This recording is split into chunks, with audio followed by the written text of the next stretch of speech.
India ने पिछले 3-4 दिन में बार बार जो एग्रेसिव मेजर्स अडॉप्ट किए हैं, जो डी एस्केलेशन की हम कोशिशें कर रहे थे, वो कोशिशें जो है वो एग्जॉस्ट हो गई हैं।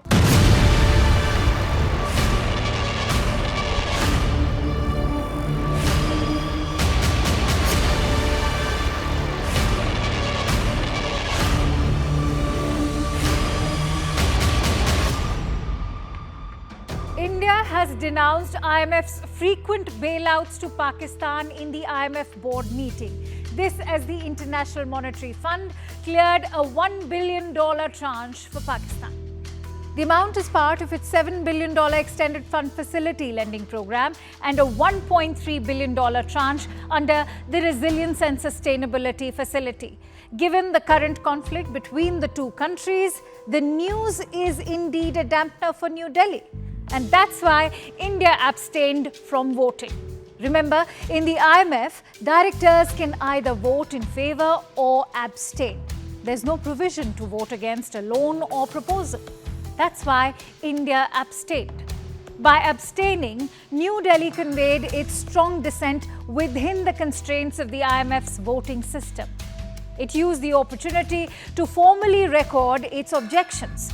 But unlike in the United Nations, where each country has one vote, IMF voting power reflects the economic size of each member.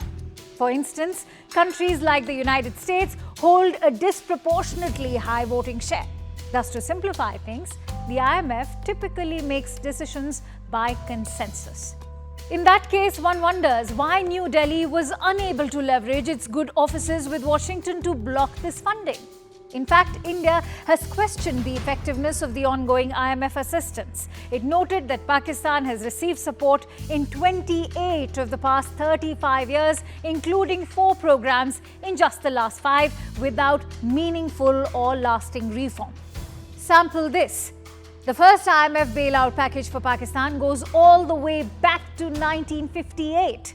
And ever since, Pakistan has been knocking at the doorstep of the global lending institution on an average of every 2 to 5 years. To put it broadly, Islamabad's relationship with the International Monetary Fund has spanned 7 decades. In fact, its long history of reliance on the lending institution is what characterizes Pakistan's cyclical debt. According to the Observer Research Foundation, Pakistan's IMF debt prior to the release of the current additional funding stood at $8.3 billion as of 2024. And so, India has strongly highlighted the Pakistani military's continued dominance in economic affairs, which undermines transparency, civilian oversight, and sustainable reform. India firmly opposed providing funds to a country that continues to sponsor cross-border terrorism. It has warned that such support carries reputational risks for global institutions and undermines international norms. Remember, it is the civil-military dynamics that add complexity to Pakistan's economic governance.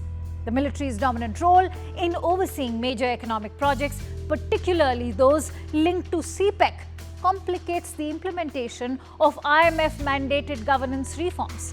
This intertwining of military and civilian authority creates a hybrid regime scenario in which democratic institutions are weakened and accountability is diluted.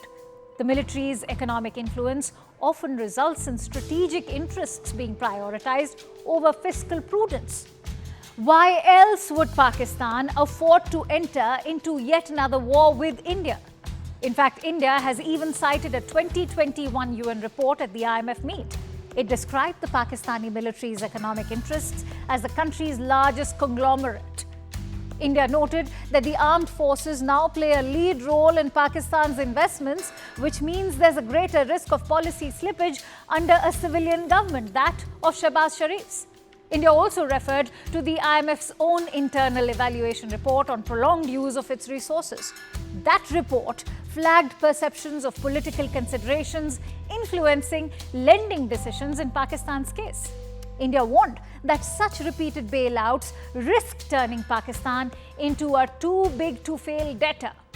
And that, dear viewers, dilutes accountability and global norms, giving a direct pass to Pak-sponsored terrorism.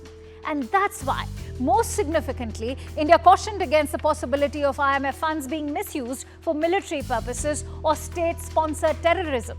This is what the Indian delegation said, and I quote, "Rewarding continued sponsorship of cross-border terrorism sends a dangerous message, exposes donors to reputational risks, and makes a mockery of global values." After all, it was Hillary Clinton who famously said that you can't keep snakes in your backyard and expect them only to bite your neighbors. You know, eventually those snakes are going to turn on whoever has them in the backyard. And that's exactly what IMF's endless funds have done to Pakistan, created a Frankenstein.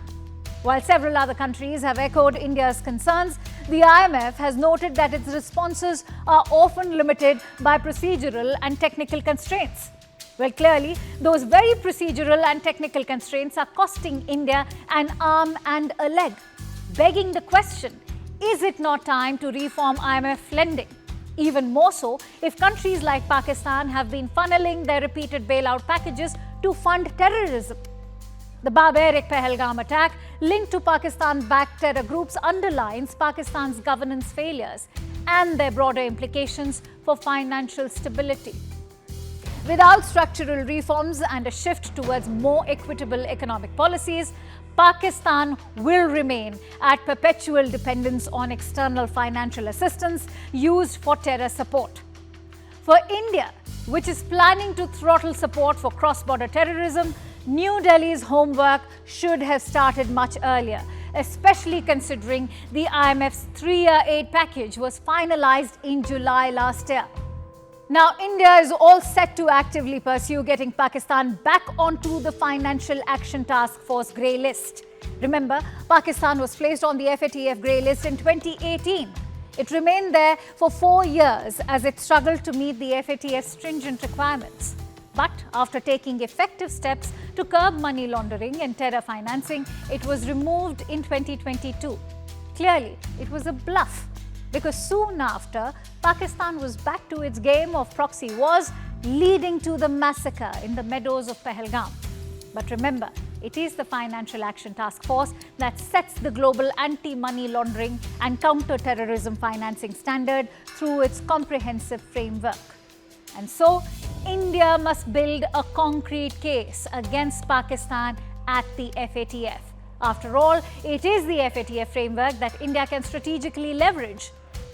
That by focusing squarely on Pakistan's persistent failure to meet its obligations under FATF.